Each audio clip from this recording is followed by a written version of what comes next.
54-ാമത് സംസ്ഥാന ചലച്ചിത്ര പുരസ്കാരത്തിൽ അവാർഡുകൾ വാരിക്കൂട്ടി ആടുജീവിതം.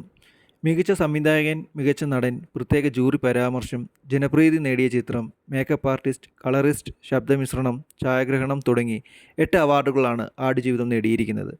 മികച്ച സിനിമ ജിയോ ബേബിയുടെ സംവിധാനത്തിൽ ഒരുങ്ങിയ കാതലാണ്. മികച്ച നടിയുടെ പുരസ്കാരം ഉർവശിയും ബീന ആർ ചന്ദ്രനും പങ്കിട്ടു. മികച്ച സംവിധായകൻ ബ്ലസ്സി. മികച്ച നടിക്കുള്ള അവാർഡ് 2 പേർ പങ്കിട്ടെടുക്കുകയാണുണ്ടായത്. ഉർവശി ഉള്ളൊഴുക്ക് എന്ന ചിത്രത്തിനാണ് ഉർവശി മികച്ച നടിക്കുള്ള അവാർഡിന് അർഹയായത്. തടവ് എന്ന ചിത്രത്തിന് ബീന ആർ ചന്ദ്രനും മികച്ച നടിയായിട്ട് തിരഞ്ഞെടുക്കപ്പെട്ടു. മികച്ച നടൻ പൃഥ്വിരാജ് സുകുമാരൻ. മികച്ച ചലച്ചിത്ര ഗ്രന്ഥമായി മഴവിൽ കണ്ണിലൂടെ മലയാള സിനിമ തിരഞ്ഞെടുക്കപ്പെട്ടു. ആടുജീവിതത്തിലെ അഭിനയത്തിന് KR ഗോകുലിന് ജൂറിയുടെ പ്രത്യേക പരാമർശം ലഭിച്ചു. നവാഗത സംവിധായകൻ ഫാസിൽ റസാഖ്. ചിത്രം തടവ്. മികച്ച ജനപ്രീതിയുള്ള ചിത്രം ആടുജീവിതം. മികച്ച ഗായിക ആൻ ആമി പാച്ചുവും അത്ഭുതവിളക്കും എന്ന ചിത്രത്തിനാണ് അവാർഡ് ലഭിച്ചത്. മികച്ച ഗായകൻ വിദ്യാധരൻ മാസ്റ്റർ. മികച്ച കഥാകൃത്ത് ആദർശ് സുകുമാരൻ. ചിത്രം കാതൽ.